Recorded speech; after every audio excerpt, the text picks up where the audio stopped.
De nombreux ouvrages et vidéos abordent à peu près tous les aspects de la préparation et de la survie. Mais peu importe combien vous en visionnerez ou à quel point les livres que vous avez choisis sont bien documentés, le témoignage brut d'un individu qui a vécu un réel effondrement n'a pas d'équivalent. Selko Begovic s'est volontiers prêté au jeu des questions-réponses sur un forum survivaliste. Voici son retour d'expérience. En 1992, alors que ma ville était encerclée et assiégée, diverses communautés ou clans s'étaient appropriés des quartiers entiers. Dans ma rue constituée d'une quinzaine de maisons, nous avons organisé des patrouilles de 5 hommes armés chaque nuit pour surveiller les gangs ou les ennemis. Nous échangions des choses entre voisins. À environ 1,5 km de ma rue, il y en avait une autre avec des commerçants organisés. Mais c'était trop dangereux d'y aller. Cela ne fonctionnait que la nuit car pendant la journée, c'était une zone de snipers. Et vous aviez plus de chances d'être volé là-bas que de faire du troc. J'ai emprunté cette rue seulement 2 fois. Et croyez-moi, uniquement quand j'en avais réellement besoin. La Bosnie possède de nombreuses forêts lorsque vous regardez la carte, mais j'ai vécu dans une ville plus proche de la frontière croate, plus au sud. Je ne veux pas mentionner le nom de la ville, mais si vous consultez une carte, vous verrez que la partie sud de mon pays, près de la Croatie, est entièrement rocheuse. Nous avions bien quelques arbres dans mon coin, des parcs, des arbres fruitiers, mais la plus grande partie de la ville est constituée de bâtiments et de maisons.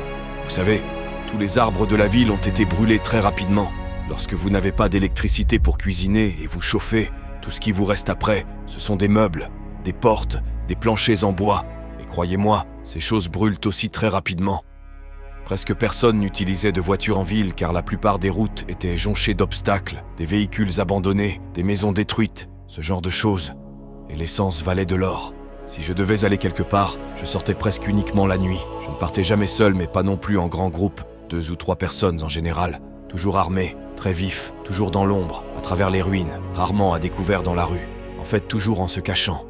Nous n'avions pas de banlieue ni d'agriculteurs. Dans les banlieues se trouvait l'armée ennemie. Nous étions encerclés par elle. Et à l'intérieur de la ville, vous ne saviez pas qui était votre ennemi. Il y avait des gangs organisés d'une quinzaine de personnes, parfois même 50. Mais il y avait aussi des gens normaux comme vous et moi, des pères, des grands-pères, des gens décents, qui volaient et tuaient. Il n'y avait pas vraiment de bons et de mauvais gars. La plupart d'entre nous étions prêts à tout. Nous n'étions pas préparés à cette situation. Nous ne connaissions pas la préparation. Alors vous pouvez imaginer qu'en quelque sorte, nous sommes revenus à l'âge de pierre, à tout point de vue. Par exemple, j'avais une grosse bouteille de gaz dans mon chauffe-eau et je ne l'utilisais pas pour cuisiner ou me chauffer. C'était trop précieux. J'ai réussi à trafiquer cette bouteille avec mon ami pour pouvoir y attacher un fin tuyau et un embout afin de remplir des briquets jetables. Ils ne sont pas jetables si vous savez comment faire. Ces briquets valaient une petite fortune. Pour faire court, quelqu'un m'apportait des briquets vides et je les remplissais de gaz. En général, j'en gardais un pour moi. J'acceptais une bougie ou tout autre objet qu'il pouvait me donner en échange.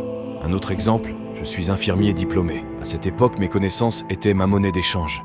Et oui, soyez formés et instruits. Dans ces moments-là, savoir réparer des objets est inestimable. Tous vos biens seront épuisés un jour, mais vos connaissances vous permettront de vous nourrir.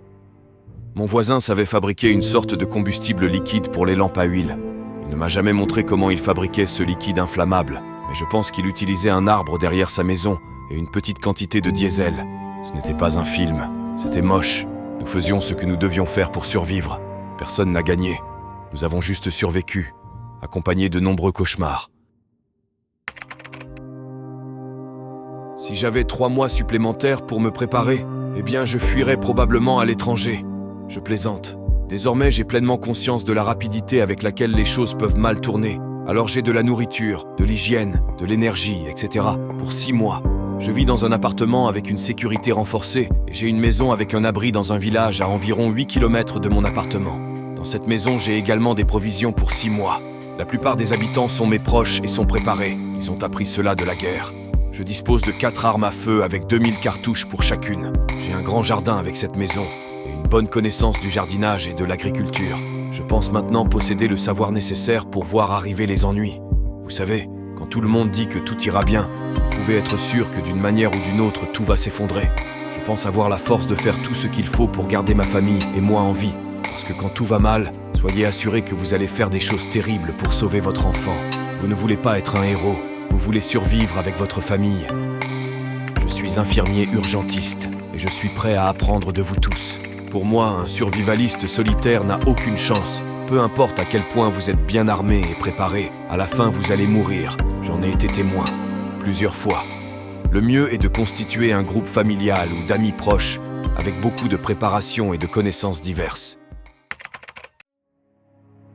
Eh bien, ça dépend. Si vous ne stockez qu'une seule chose, vous ne survivrez pas, à moins que vous souhaitiez survivre en tant que voleur. Dans ce cas, un pistolet et beaucoup de munitions vous suffiront. Je pense qu'en plus des munitions, de la nourriture, des produits d'hygiène et de stockage d'énergie, vous devez vous concentrer sur de petites choses pour le troc, comme des couteaux de poche, des briquets, des pierres à briquet. Beaucoup d'alcool également, qui peut se conserver longtemps comme le whisky par exemple, peu importe la marque, même le moins cher. C'est un très bon investissement pour le troc en temps de crise critique. Je dois aussi dire que le manque de produits d'hygiène a fait beaucoup de victimes. J'en ai été témoin. Les produits d'hygiène sont peut-être plus importants que la nourriture. Vous pouvez facilement tirer sur un pigeon et profiter de certaines plantes comestibles sur la petite colline la plus proche, mais vous ne pouvez pas chasser de désinfectants pour les mains. Il vous faut des pilules de purification de l'eau, toutes sortes de produits de nettoyage, des désinfectants, beaucoup de savon, de l'eau de javel, des gants, des masques, tout à usage unique. Prenez le temps de vous former aux premiers secours. Apprenez comment traiter les petites coupures, les brûlures ou même les blessures par balle, car il n'y aura pas d'hôpital. Et même si vous trouvez un médecin quelque part, il n'aura probablement aucun médicament à vous administrer ou vous n'aurez pas de quoi le payer. Apprenez comment et quand utiliser les antibiotiques et ayez-en en quantité. Croyez-moi, avec une bonne connaissance et une bonne quantité de médicaments, vous serez riche. À propos de l'or et de l'argent, personnellement, j'ai donné tout mon or pour des munitions à cette époque, mais ça ne valait pas grand-chose. Vous allez avoir besoin d'objets simples, comme des sacs poubelles, beaucoup de sacs poubelles et beaucoup de rubans adhésifs, qui est très utile. Question armes. Je porte toujours un Glock 45 avec moi, parce que j'aime ce pistolet. Mais ce n'est pas un pistolet et un calibre ordinaire ici. Donc j'ai aussi 2 pistolets Tokarev russes cachés. Presque tout le monde possède ce pistolet ici, et beaucoup de munitions. Je n'aime pas les Kalachnikov, mais ici on les trouve dans une maison sur 3. La plupart du temps, pendant la guerre, je récupérais l'eau de pluie dans 4 grands barils, puis je la faisais bouillir pour la désinfecter. Nous avions aussi une rivière dans cette ville, trop polluée, mais si vous n'avez pas le choix, pour les toilettes, nous avions une petite cour et nous y avons creusé des trous. Nous pensions que c'était temporaire, donc les trous étaient petits, mais plus tard nous en avons creusé de plus grands car nous avons réalisé que cela allait durer, et que le monde nous avait sans doute oubliés. Ce n'était pas agréable, mais au moins nous ne le faisions pas dans la maison comme beaucoup d'autres. La zone a commencé à sentir mauvais de toute façon. L'odeur des cadavres est encore pire. Concernant notre vie familiale, avant la guerre, nous étions une société moderne. Mais dès que l'effondrement a eu lieu, les femmes, les enfants et les personnes âgées sont restés principalement à la maison. Ils le souhaitaient, cela s'est fait naturellement. Ils faisaient la lessive, la cuisine, le nettoyage et s'occupaient des malades. Parfois, quand les bombardements étaient un peu moins intenses, certaines femmes venaient ramasser des herbes ou des rations de combat si l'aide alimentaire arrivait à ce moment-là. Cela ne se produisait que rarement. Nous avions toujours un homme pour protéger le foyer.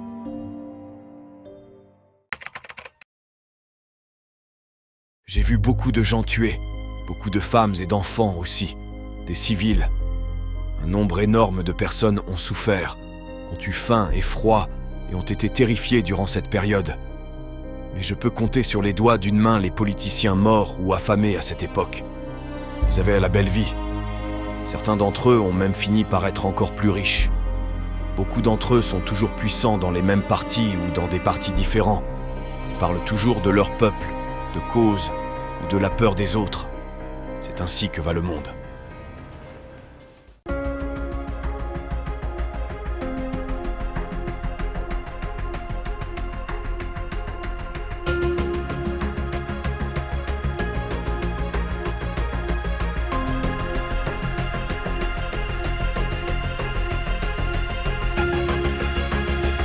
Vous êtes de plus en plus nombreux à vous abonner et nous vous en remercions.